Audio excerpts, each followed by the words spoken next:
নমস্কার, আপনারা শুনছেন প্রণমামী জগৎ জননী থেকে।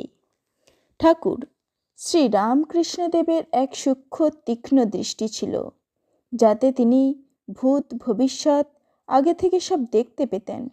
কিন্তু সেই দৃষ্টির আবির্ভাব কবে থেকে হয়েছিল এবং কিভাবে, আজ আপনাদের সেই কাহিনীই শোনাব। তবে আপনাদের কাছে আমার ছোট্ট আবদার, প্রণমামী জগৎ জননীর আলোচনা যদি ভালো লাগে অবশ্যই লাইক, কমেন্ট, শেয়ার ও সাবস্ক্রাইব করতে ভুলবেন না। শুরু করছি আজকের আলোচনা। গদাধরের সূক্ষ্ম দৃষ্টি তাহাকে এই অল্প বয়সেই প্রত্যেক ব্যক্তির কার্যের উদ্দেশ্য লক্ষ্য করিতে শিখিয়াছিল। সুতরাং অর্থলাভে সহায়তা হইবে বলিয়াই যে পাঠশালায় বিদ্যাভ্যাসে এবং টোলে উপাধিভূষিত হইতে লোকে সচেষ্ট হয়, ইহা বুঝিতে তাহার বিলম্ব হয় নাই। আবার অশেষ আয়াস স্বীকারপূর্বক সেই অর্থ উপার্জন বা উহার দ্বারা সাংসারিক ভোগসুখ লাভ করিয়া লোকে তাহার পিতার ন্যায় সত্যনিষ্ঠা, চরিত্রবল এবং ধর্মলাভে সক্ষম হয় না, ইহাও সে দিন দেখিতে পাইতেছিল। গ্রামের কোনো কোনো পরিবারস্থ ব্যক্তিগণ স্বার্থ সুখে অন্ধ হইয়া বিষয় সম্পত্তি লইয়া পরস্পর বিবাদ ও মামলা মকদ্দমা উত্থানপূর্বক গৃহ ও ক্ষেত্রাদিতে দড়ি ফেলিয়া ওই দিকটায় আমার, ওই দিকটা উহার ইত্যাদি অদ্য নিরূপণ করিয়া লইয়া কয়েকদিন ওই বিষয় ভোগ করিতে না করিতেই সমন সদনে চলিয়া যাইল। ঐরূপ দৃষ্টান্ত সকল কখনো কখনো অবলোকন করিয়া বালক বিশেষরূপে বুঝিয়াছিল, অর্থ ও ভোগ লালসা মানব জীবনে অনেক অনর্থ উপস্থিত করে।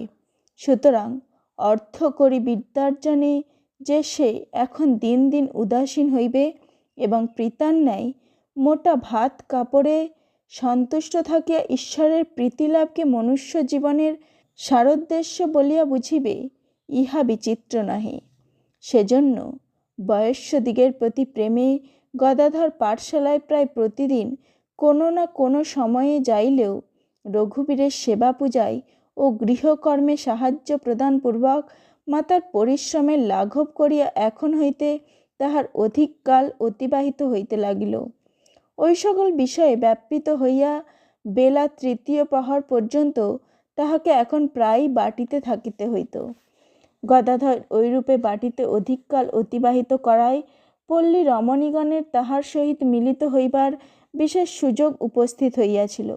কারণ গৃহকর্ম সমাপন করিয়া তাহাদিগের অনেকে অবসরকালে শ্রীমতী চন্দ্রার নিকটে উপস্থিত হইতেন এবং বালককে তথায় দেখিতে পাওয়া কখনো গান করিতে এবং কখনো ধর্মোপাখ্যান সকল পাঠ করিতে অনুরোধ করিতেন। বালকও তাহাদিগের ওই সকল অনুরোধ যথাসাধ্য পালন করিতে যত্নপর হইত। চন্দ্রাদেবীকে গৃহকর্মে সাহায্য করিবার জন্য তাহার অবসরের অভাব দেখিলে তাহারা আবার সকলে মিলিয়া শ্রীমতী চন্দ্রার কর্ম সকল করিয়া দিয়া তাহার মুখে পুরাণ কথা ও সঙ্গীতাদি শুনিবার অবসর করিয়া লইতেন। ওইরূপে তাহাদের নিকটে কিছুক্ষণ পাঠ ও সঙ্গীত করা গদাধরের নিত্য কর্মের মধ্যে অন্যতম হইয়া উঠিয়াছিল। রমণীগণও উহাতে এত আনন্দ অনুভব করিতেন যে উহা অধিকক্ষণ শুনিবার আশায় তাহারা এখন হইতে নিজ নিজ গৃহকর্ম সকল শীঘ্র সমাপ্ত করিয়া চন্দ্রাদেবীর নিকটে উপস্থিত হইতে লাগিলেন। গদাধর ইহাদের নিকটে শুদ্ধ পুরাণ পাঠই মাত্র করিত না, কিন্তু অন্য নানা উপায়ে ইহাদিগের আনন্দ সম্পাদন করিত। গ্রামে ওই সময়ে 3 দল যাত্রা, 1 দল বাউল এবং 2-1 দল কবি ছিল। তদ্ভিন্ন বহু বৈষ্ণব এখানে বসতি করায় অনেক গৃহেই প্রতিদিন সন্ধ্যাকালে ভাগবত পাঠ ও সংকীর্তনাদি হইত। বাল্যকাল হইতে শ্রবণ করায় এবং নিজ স্বভাবসিদ্ধ প্রতিভায় ওই সকল দলের পালা, গান ও সংকীর্তন সকল গদাধরের আয়ত্ত ছিল। সেজন্য রমণীগণের আনন্দবর্ধন করিতে সে কোনোদিন যাত্রার পালা, কোনোদিন বাউলের গীতাবলী, কোনোদিন কবি এবং কোনোদিন বা সংকীর্তন আরম্ভ করিত।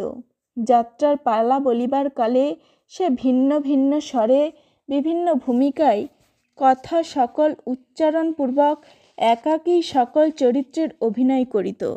আবার নিজ জননী বা রমণীগণের মধ্যে কাহাকেও কোনোদিন বিমর্ষ দেখিলে সে ওই সকল যাত্রার সঙ্গের পালা অথবা সকলের পরিচিত গ্রামের কোনো ব্যক্তির বিচিত্র আচরণ ও হাবভাবের এমন স্বাভাবিক অনুকরণ করিত যে তাহাদিগের মধ্যে হাস্য ও কৌতুকের তরঙ্গ ছুটিত।